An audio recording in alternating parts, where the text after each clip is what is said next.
¿Crees que tu día a día es complicado?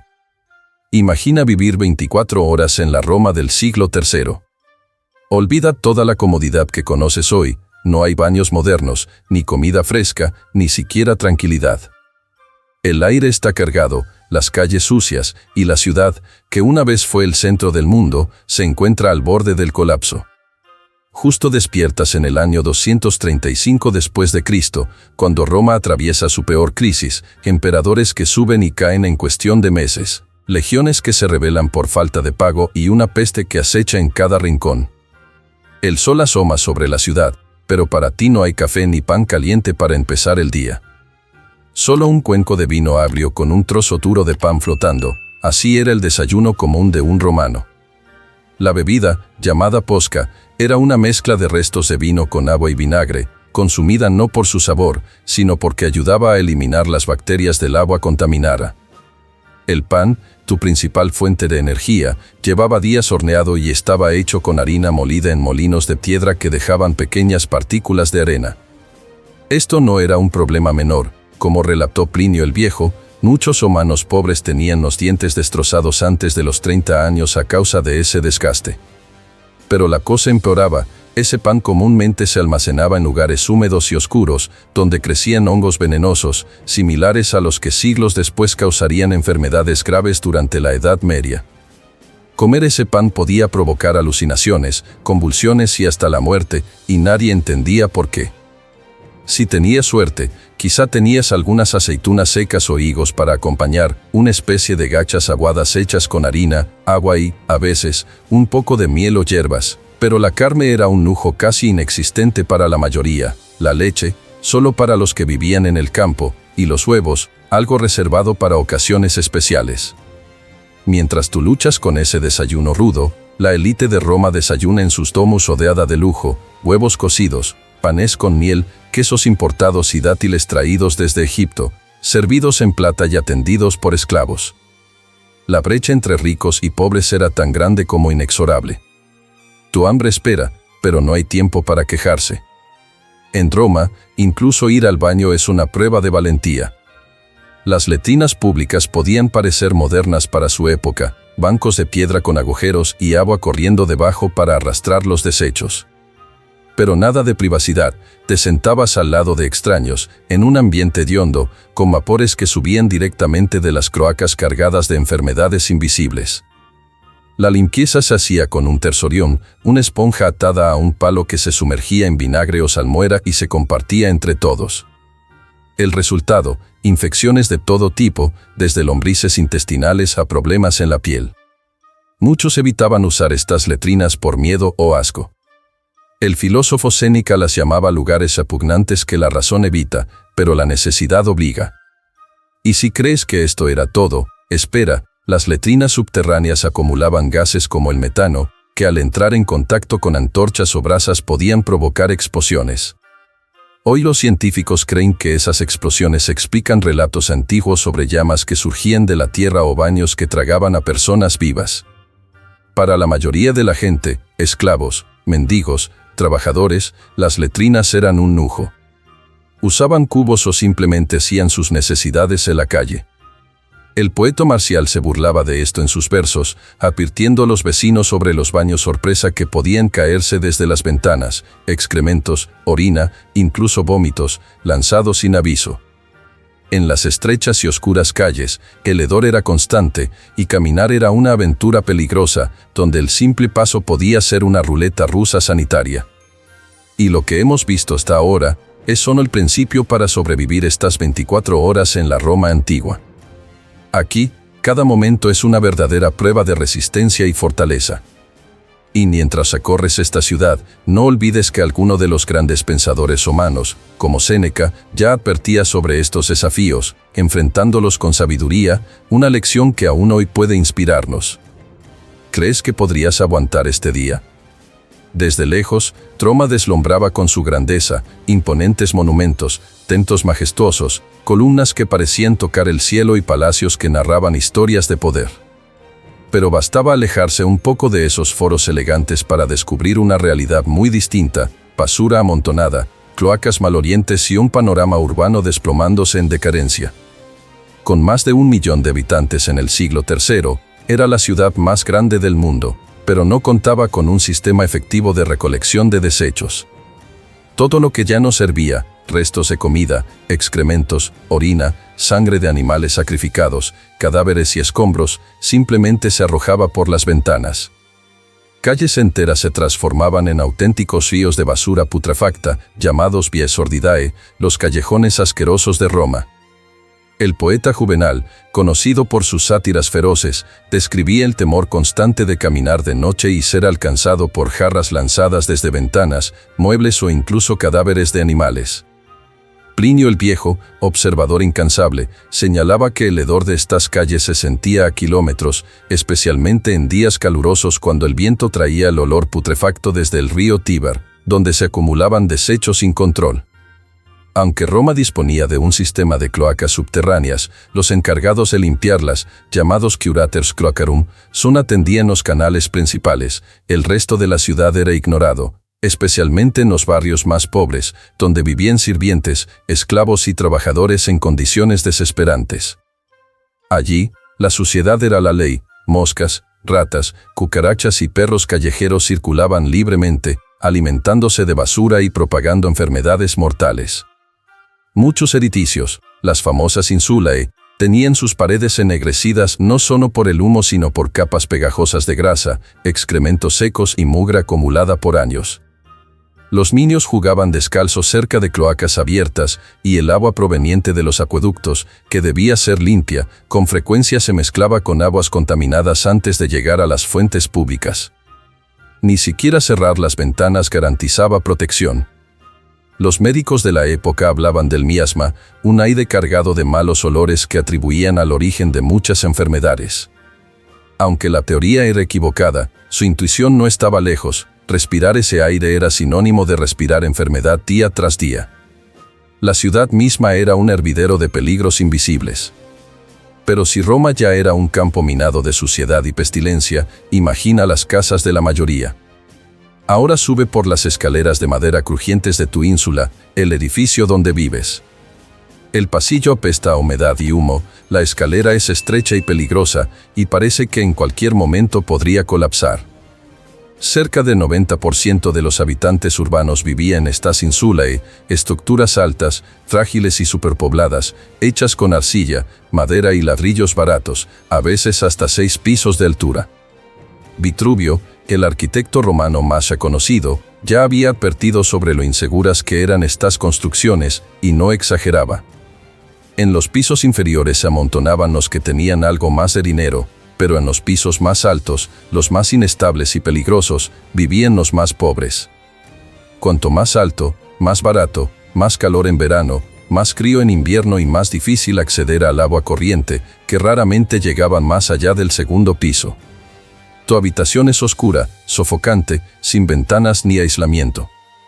A menudo, familias enteras compartían un espacio reducido, durmiendo en colchones de paja plagados de piojos, pulgas y chinches. Las paredes húmedas favorecían hongos que afectaban la respiración, y los techos dejaban caer gotas durante las lluvias. Cocinar era una aventura, improvisabas una fogata dentro, entre maderas y brasas que ponían en riesgo el edificio completo. Los incendios se sucedían con frecuencia, propagándose rápidamente de piso en piso, porque no había salidas de emergencia. Era común que edificios enteros colapsaran o ardieran con sus habitantes adentro. Séneca, el filósofo romano, no ocultaba su preocupación por los peligros que esto representaba, y los registros de aquella época documentan tragedias con decenas de muertos sofocados o enterrados bajo escombros. Los vigiles, algo así como los bomberos de entonces, existían, pero eran pocos y frecuentemente priorizaban salvar las casas de los ricos. Mientras tú afrontas esta realidad, al otro lado de la ciudad, la nobleza vive rodeada de jardines, columnas de mármol, amplias salas con impluvium que captan la luz del sol y bibliotecas repletas de conocimiento. Allí no hay ratas ni cucarachas. La diferencia entre estos dos mundos no podría ser más brutal. Vivir en una ínsula era saber que en cualquier momento podrías caer aplastado, quemado o asfixiado, pero el castigo más cruel era el desgaste mental. Confinado entre decenas de personas en un espacio pequeño, sin nada de privacidad ni silencio, tu salud emocional se erosionaba poco a poco. Pero detenerse no era opción, el alquiler exigía que siguieras trabajando. Y trabajar en Roma podía ser tan peligroso y agotador como ir a la guerra. Como bien nos acuerda Séneca, la vida en la antigua Roma era una batalla diaria no solo en el campo de batalla, sino en las calles y hogares de su inmensa capital. ¿Realmente podrías resistir 24 horas en ese mundo? Si quieres descubrirlo, continúa con esta historia de supervivencia en la ciudad eterna. No olvides suscribirte al canal para más relatos que te lleven al pasado y te enseñen lecciones sorprendentes de la antigua Roma. Si eres esclavo, despiertas encadenado, sin ninguna esperanza más que obedecer. Si eres un liberto o plebeyo, el día amanecerá con el estómago vacío y la certeza fría de que nadie acudirá a ayudarte si sucumbes mientras trabajas. Los trabajos más pesados están reservados para ti, bajo el sol abrasador, en las canteras a las afueras de la ciudad. Esclavos rompen bloques de toba y mármol sin herramientas adecuadas, sin protección para los ojos y casi sin ropa. Muchos mueren enterrados por accidentes, otros colapsan bajo el agotamiento extremo. La esperanza de vida en estos lugares es corta, porque Roma no tenía pensiones ni descansos, el cuerpo era sacre faisebel, la producción no primero. Dentro de la ciudad, en talleres de curtido, el aire apesta a orina y excrementos usados para tratar el cuero. Los vapores, tan intensos como ácidos, quemaban los pulmones de quienes trabajaban allí. Columela, famoso por sus tratados agrícolas, describía estas prácticas con naturalidad, pero nunca hablaba de lo devastador que era para la salud de los trabajadores. Los curtidores cargaban un olor permanente que los marginaba, incluso en baños públicos y tabernas. Su profesión era una carga visible. En los puertos, como el de Testaxio, los estibadores descargan ánforas de vino, aceite y grano, muchas veces pesando más de 50 kilos. Trabajan descalzos, subiendo por rampas inclinadas bajo lluvia o sol intenso, sin pausas. Comer es morder un trozo de pan seco entre cargas, beber de fuentes contaminadas es arriesgar la vida. Y si te enfermas, alguien más tomará tu lugar sin dudar. Cicerón resumió esta cruel realidad: el sudor del esclavo es más barato que el aceite. Es la lógica despiadada de la explotación romana, el cuerpo humano es solo un recurso más, desechable cuando falla. Muchos, incluso niños, trabajaban jornadas de 14 a 16 horas diarias, sin descanso ni compensación. No existía el concepto de jubilación. Cuando ya no servías, eras abandonado, vendido o simplemente ignorado. Morir no detenía el trabajo, enfermarse era aún peor. El dolor que comienza como un cansancio extraño por la mañana se vuelve fiebre por la tarde y, para la noche, el cuerpo ya no responde, pero no esperes ayuda médica. Y si acaso lo hubiera, tal vez hiciera más daño que bien. En la Roma del siglo III, enfermarse era casi una sentencia de muerte. La medicina existía, pero no entendían bacterias, virus ni contagios. Los médicos seguían la antigua teoría de los 4 humores: sangre, flema, bilis amarilla y bilis negra, que atribuye todas las enfermedades a un desequilibrio entre ellos. Si tenías fiebre, significaba un exceso de calor en la sangre y la solución pasaba por sangrías, vómitos forzados, ayunos y dietas extrañas que muchas veces agudizaban el mal. Los remedios se basaban en superstición y experimentos torpes, se usaba vinagre, miel, hierbas, baños fríos o calientes y se rezaba para alejar los malos espíritus. Algunos médicos mezclaban amuletos, piedras preciosas, plumas de aves e incluso orina humana para tratar enfermedades. No era raro que un tratamiento terminara agravando la dolencia o matando al paciente. Cuando una epidemia azotaba la ciudad, el caos era absoluto. La peste antonina, probablemente viruela, llegó con soldados que volvían de Oriente y, según Dion Casio, mató a hasta 5 millones, incluyendo al mismísimo emperador Marco Aurelio. En barrios superpoblados, los cadáveres se apilaban antes de poder enterrarlos. Sí, había hospitales, pero solo para soldados, los valetudinaria, ubicados en campamentos, donde las curas seguían siendo precarias. Para el ciudadano común, especialmente esclavos y plebeyos, la única alternativa era resignarse a esperar morir o recuperarse solo. Incluso el agua, orgullo de Roma por sus acueductos, podía ser mortal. Muchas tuberías eran de plomo, el famoso prumbum, que lentamente envenenaba a quienes la usaban, causando dolores intensos, infertilidad, confusión mental y fallos orgánicos. Vitruvio, el gran arquitecto romano, ya advirtió sobre este peligro, pero nadie le hizo caso y la costumbre persistió por siglos. Sin microscopios, sin antibióticos ni anestesia, solo quedaban la fe, el vinagre y el bisturí. No se culpaba al causante directo de la infección, sino al mal aire, el miasma o la ira de los dioses. A veces, hasta se creía que la posición de los astros condenaba la salud. Vivir enfermo en Roma significaba estar desamparado. A menudo, el sufrimiento llegaba sin previo aviso, como un simple dolor de muelas que podía convertirse en sentencia de muerte. Todo empieza con una molestia punzante en la mandíbula que intentas ignorar, pero en pocas horas se convierte en un tormento insoportable. Solo entonces, quizás, comprenderás lo cruel que era vivir un día en la Roma antigua. No puedes ni comer ni dormir, porque solo tienes un pensamiento: erradicar ese dolor que te consume. Pero en la Roma antigua, un simple dolor de muelas no era solo un malestar pasajero, era el inicio de una pesadilla sin fin. Sin anestesia, sin antibióticos, sin entender las infecciones, ese dolor era una tortura permanente y muchas veces el tratamiento solo empeoraba las cosas. Aulo Cornelio Celso, médico y escritor, describía con una crudeza que hoy nos parece aterradora cómo se trataban los abscesos dentales, herramientas de hierro al rojo vivo, extracciones manuales y cauterizaciones con vinagre y sal. Su objetivo no era aliviar el sufrimiento, sino eliminar el tejido infectado antes de que la infección te quitara la vida. En aquella época no existían cepillos de dientes como los conocemos. Los romanos usaban ramas masticables de ciertas plantas, frotaban sus dientes con sal gruesa o polvos abrasivos que, lejos de proteger el esmalte, lo desgastaban y dejaban expuesta la sensitiva pulpa dental. Los más ricos, si tenían suerte, empleaban polvos científicos con ingredientes como cáscara de huevo quemada, mirra y carbón. Los pobres, sin embargo, solo contaban con remedios improvisados y mucho sufrimiento. Para disimular el mal olor de la boca, común en la mayoría, mascaban hierbas aromáticas, hojas de mirra o enjuagaban con vino tibio, pero nada detenía el avance de las caries, gingivitis e infecciones profundas. Cuando la infección avanzaba, podía ser fatal. Un dolor de muela sin tratar podía desencadenar septicemia, osteomielitis o incluso una infección cerebral.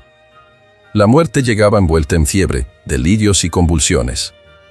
Para los esclavos o prisioneros, no existía opción alguna. Si un diente se infectaba, se arrancaba a la fuerza, muchas veces con tenazas de herrero o martillos improvisados, sin anestesia ni cuidado alguno. Los gritos eran ignorados. El dolor no era una queja, era parte de la vida.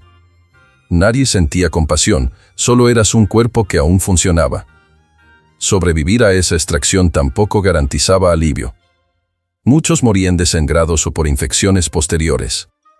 En Roma, el dolor no se trataba era una prueba más dentro de un mundo cruel y despiadado.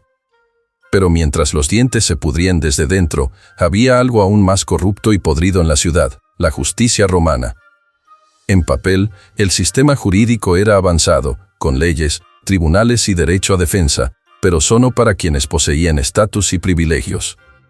Los ciudadanos romanos gozaban de ciertos derechos, pero esclavos, libertos y extranjeros enfrentaban silencio y castigos arbitrarios. La legalidad partía de las famosas 12 tablas, pero el verdadero poder de la justicia residía en manos de los poderosos.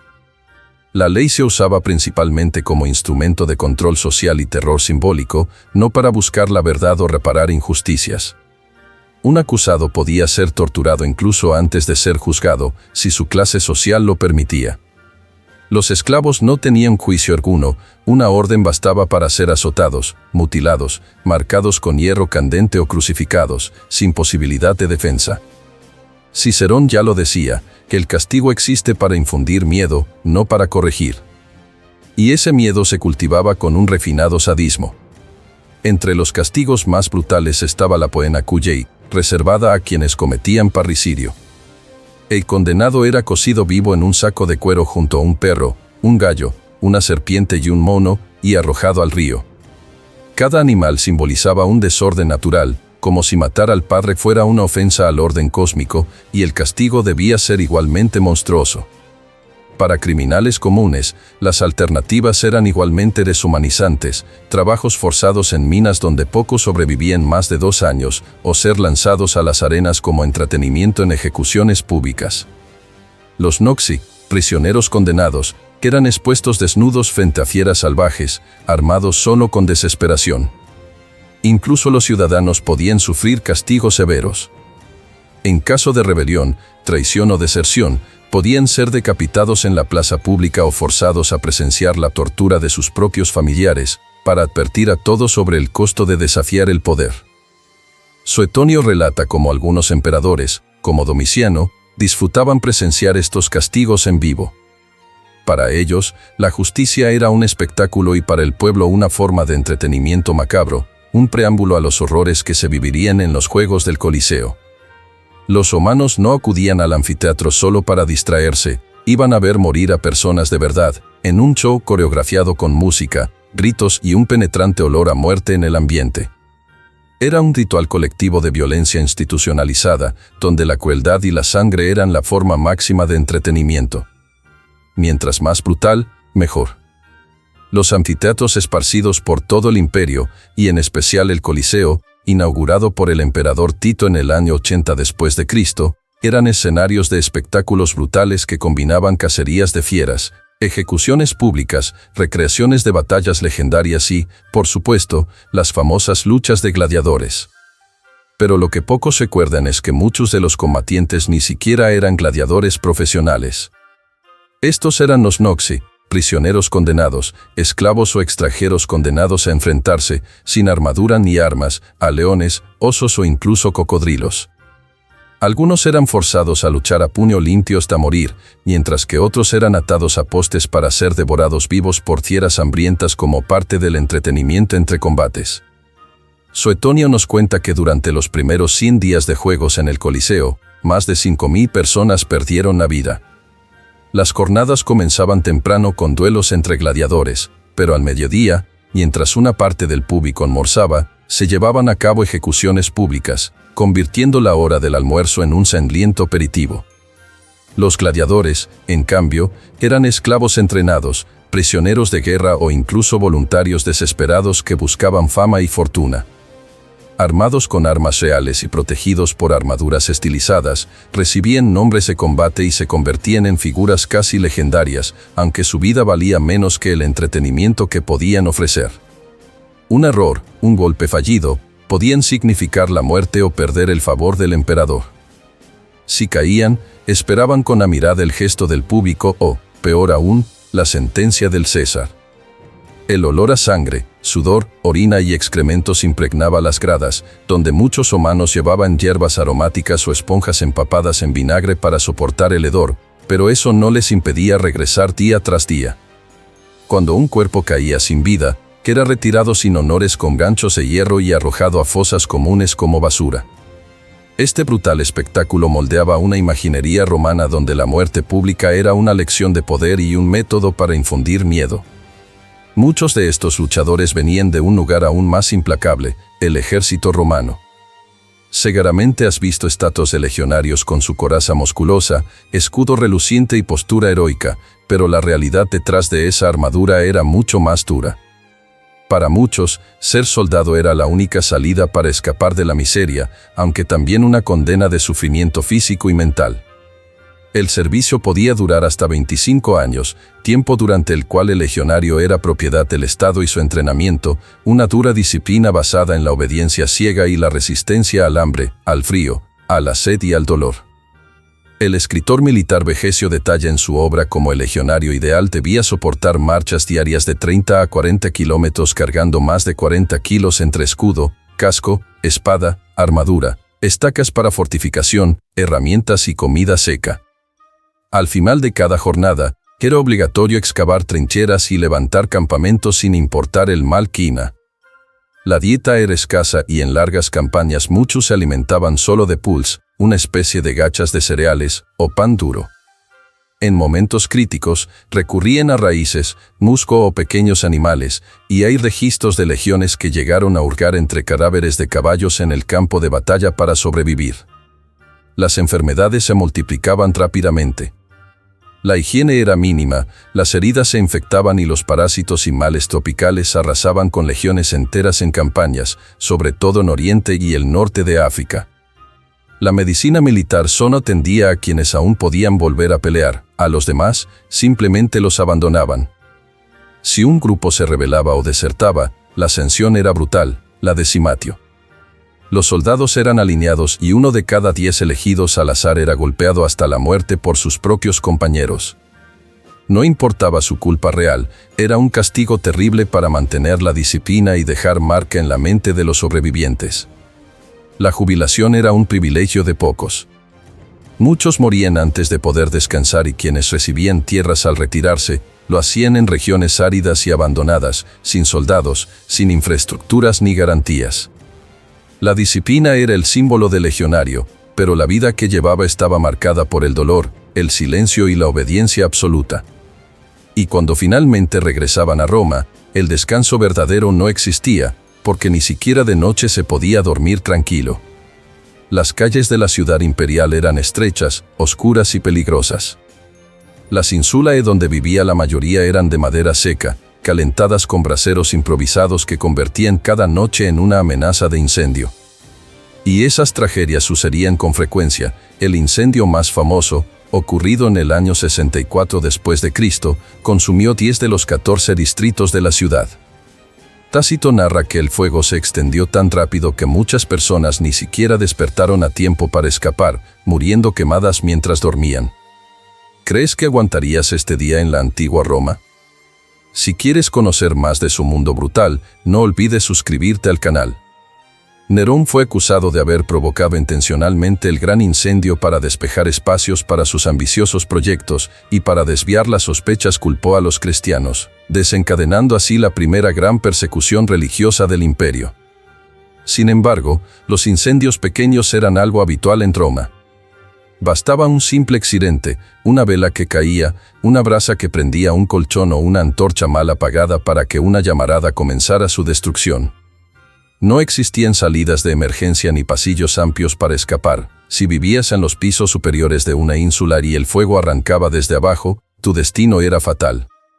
Los vigiles, una suerte de cuerpo de bomberos humanos, patrullaban la ciudad durante la noche armados con cubos, ganchos y hachas.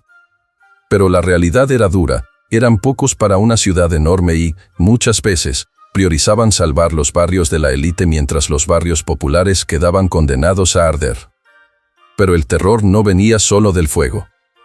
Cuando el sol desaparecía tras el horizonte, Roma se convertía en una jungla implacable. Las calles mal iluminadas se llenaban de bandidos, violadores, ladrones y asesinos que acechaban en cada rincón. Juvenal, en sus satíricas obras, pinta una ciudad donde salir por la noche era como pedir a gritos una paliza o incluso la muerte. Grupos armados con garrotes, dagas o cadenas patrullaban sin piedad y no esperes que nadie protegiera a las víctimas. Las cortes urbanas, encargadas teóricamente de la seguridad, eran escasas, mal entrenadas y plagadas de corrupción. En muchos casos, estaban conformadas por exesclavos o veteranos sin preparación, incapaces de controlar la creciente violencia. Las patrullas evitaban los callejones más peligrosos y los asesinatos nocturnos árabes tenían investigación. Si alguien moría, simplemente era mala suerte.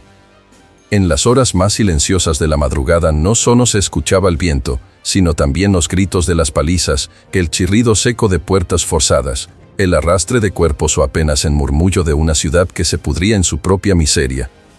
Vivir en Roma era renunciar a un sueño profundo, era vivir con la inseguridad constante de que en cualquier momento la violencia podía alcanzarte. Y cuando amanecía, el cansancio solo aumentaba. El ruido nunca cesaba, el rechinar de carretas en calles de piedra irregular, el golpe de martillos en talleres metalúrgicos, vendedores voceando sus productos, perros ladrando, peleas callejeras, llantos de niños y las voces vulgares de prostitutas ofreciendo sus favores. Este estruendo era insoportable incluso en horas de la madrugada. Horacio se quejaba de no conseguir dormir y Juvenal resaltaba ese caos sonoro como parte de la locura urbana. El olor era una agresión constante. Una mezcla insoportable de heces humanas, orina, carroña, humo de fogones, sudor, ajo, sangre de mataderos, pescado podrido y perfumes rancios golpeaba las narices de quienes transitaban por la ciudad.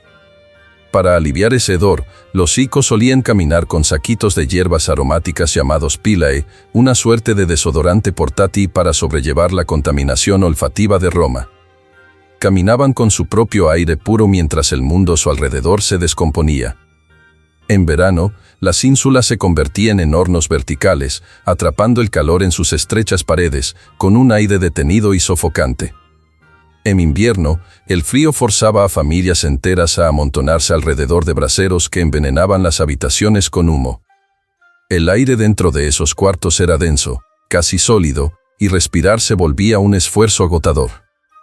Galeno, uno de los médicos más importantes de Roma, reconocía que el ambiente urbano afectaba la salud mental de sus habitantes, aunque no sabía cómo remediarlo. El problema no era uno solo: sonido, olores, suciedad, enfermedades, hacinamiento, miedo y trabajo pesado se combinaban para crear una presión sensorial constante.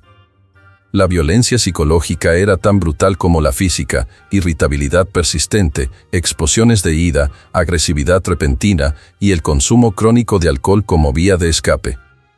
Muchos perdían la cabeza, otros simplemente se rendían por dentro. Lo peor era que para quienes vivían en Roma, todo aquello era la normalidad. No había otro modelo, solo un ciclo constante de resistencia y deterioro. Después de recorrer estas duras horas, felicitaciones si llegaste al final de un día en la antigua Roma. Pero aquí está la pregunta que realmente importa: ¿serías capaz de empezar de nuevo mañana? Roma era poderosa, impresionante, pero también brutal, agobiante, sucia y despiadada. Los acueductos y templos esconden la podredumbre de las ínsulas y el sufrimiento de innumerables cuerpos anónimos que sostenían el imperio. Ahora dime, ¿cuál fue el momento que más te haría renunciar? ¿La comida podrida, las enfermedades incurables, las noches de terror o todo junto? Déjalo en los comentarios. Y si te interesa descubrir el lado más crudo de la historia, suscríbete al canal para no perderte los próximos videos. Y como siempre, que Jesús te bendiga.